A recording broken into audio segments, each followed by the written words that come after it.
Students welcome back. I am Sanjay Kumar Tiwari. आपको आज हम एक्सक्लेमेटरी सेंटेंसेस की इनडायरेक्ट स्पीच बनाने के रूल्स बताएंगे और एग्जाम्पल से समझाएंगे। एक्सक्लेमेटरी सेंटेंस उन सेंटेंसेस को कहते हैं जिनमें अचानक हृदय से हर्ष, विषाद, दुख, आश्चर्य या किसी चीज़ की अनुमोदन, मंजूरी आदि भाव व्यक्त होते हैं, प्रकट होते हैं। जैसे कोई चीज़ आपने अचानक देखा, उसमें कुछ आपको अजीब सा लगा, आश्चर्य सा महसूस हुआ, तो आपके मुंह से अचानक निकला अरे गजब।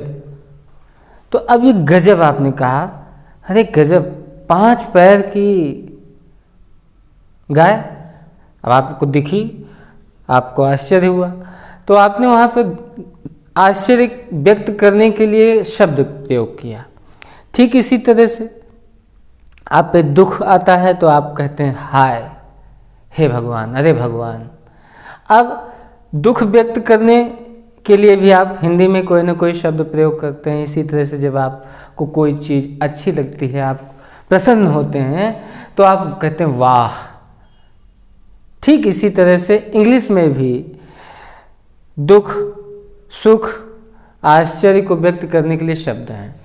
दुख को हम एलास से व्यक्त करते हैं, सुख को हम हुर्रा शब्द से व्यक्त करते हैं, आश्चर्य को हम व्हाट, हाउ जैसे शब्दों से व्यक्त करते हैं। और जब इस तरह के शब्द वाक्य में आते हैं और मार्क ऑफ एक्सक्लेमेशन यानी कि संबोधन चिन्ह साथ में होता है, तो जब संबोधन चिन्ह साथ में होता है तो उसको हम कहते हैं एक्सक्लेमेटरी सेंटेंस या विस्मय बोधक वाक्य। और उस वाक्य में जब इस तरह के शब्द हमें दिखाई पड़े, एलास, हुर्रा, व्हाट, हाउ जैसे, तो हम इनको भाव के अनुसार, हुर्रा है तो उसको ये जॉय का भाव है, खुशी का भाव है, इसको हम एक्सक्लेम्ड विथ जॉय में चेंज करते हैं। अगर एलास शब्द आया है तो ये दुख का भाव व्यक्त करता है, सारो व्यक्त करता है, तो इसको हम एक्सक्लेम्ड विथ सारो में चेंज करते हैं। यदि सरप्राइज का भाव, आश्चर्य का भाव व्यक्त हो रहा है, हाउ, व्हाट जैसे शब्द रिपोर्टेड पार्ट में है, तो हम इसको एक्सक्लेम्ड विथ सरप्राइज में चेंज करते हैं। ठीक इसी तरह से मान लीजिए कोई संत महात्मा है, कोई पुजारी है, कोई मौलाना है, कोई पादरी है, कोई बुद्धिस्ट भिक्षु है, और वो कोई शुभकामना देता है, आपके लिए प्रार्थना करता है कि आप लंबी जीवन जिएं या आप सुखमय जीवन जिएं या आपके जीवन में प्रगति और खुशहाली हो।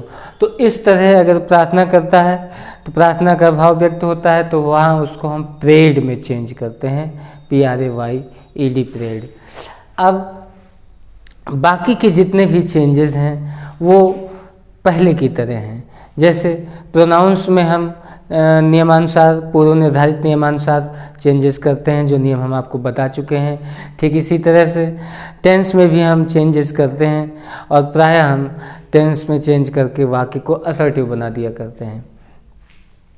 अब एग्जाम्पल जैसे he said alas I am ruined।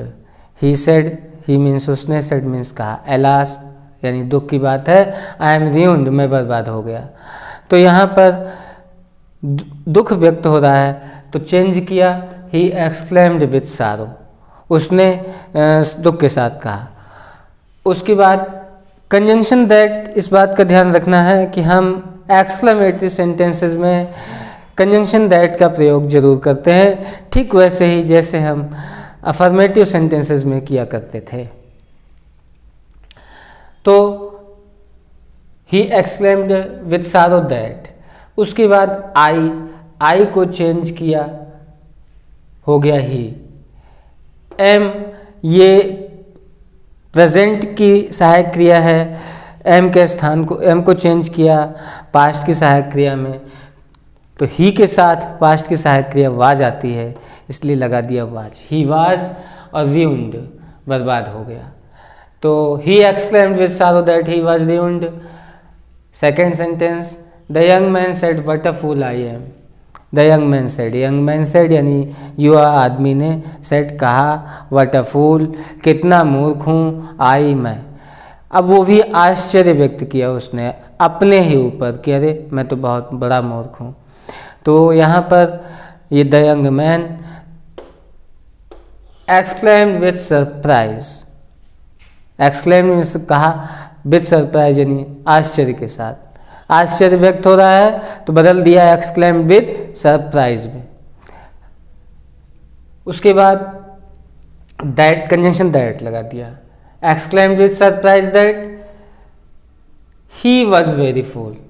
जब सरप्राइज वाले सेंटेंस आते हैं तो वहाँ पर बहुत अधिक का अर्थ होता है, जैसे कि what a fool I M, कितना मूर्ख हूँ मैं, यानी मैं बहुत ज़्यादा मूर्ख हूँ। बस इसी का हमें ट्रांसलेट कर देना है, he was very fool. Direct में है the teacher said to the student may God bless you. Teacher ने अर्थात अध्यापक ने सेड टू द स्टूडेंट विद्यार्थी से कहा मे गॉड ब्लेस यू, ईश्वर आपको आशीर्वाद दे। तो टीचर ने क्या किया, टीचर ने विश किया, शुभकामना दी। द टीचर वो कोई संत महात्मा नहीं है कि वो प्रार्थना करेगा प्रे करेगा, उसने विश किया तो द टीचर विश्ड हो गया, the teacher wished the student. Conjunction that लगा दिया, गॉड।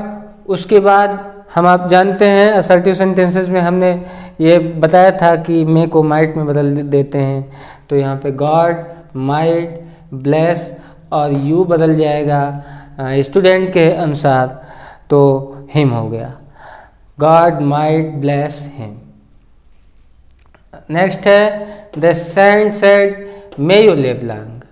अब जब संत ने कहा मे यू लिव लॉन्ग, तुम लंबे समय तक जियो, यहाँ पे ध्यान देना है कि संत है तो आशीर्वाद प्रार्थना करेगा या फिर वो आशीर्वाद देगा। तो द सेंट प्रेड हो गया, प्रेड यानी प्रार्थना किया। क्या प्रार्थना किया कि that he might live long. He क्यों हुआ, यू को चेंज किया तो ही हो गया। मे को माइट में बदल दिया जाता है तो मे का माइट हो गया, ही माइट लिव लॉन्ग। इस तरह से ये आपके एक्सक्लेमेटरी सेंटेंसेस को इनडायरेक्ट स्पीच में चेंज किया जाता है। थैंक्स।